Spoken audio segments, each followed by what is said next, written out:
Xbox.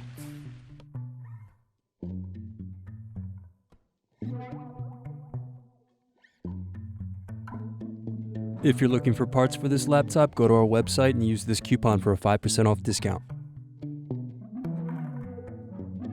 First, unscrew and remove bottom base.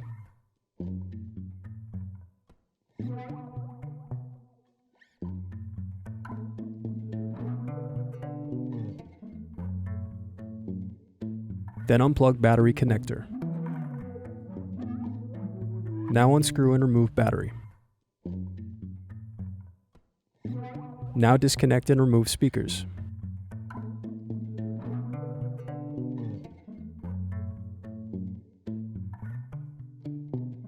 Need more? Check out these other tutorials.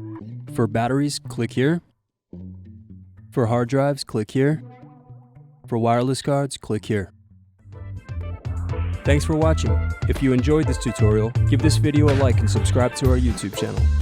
Check the video description below for links to written tutorials and replacement parts.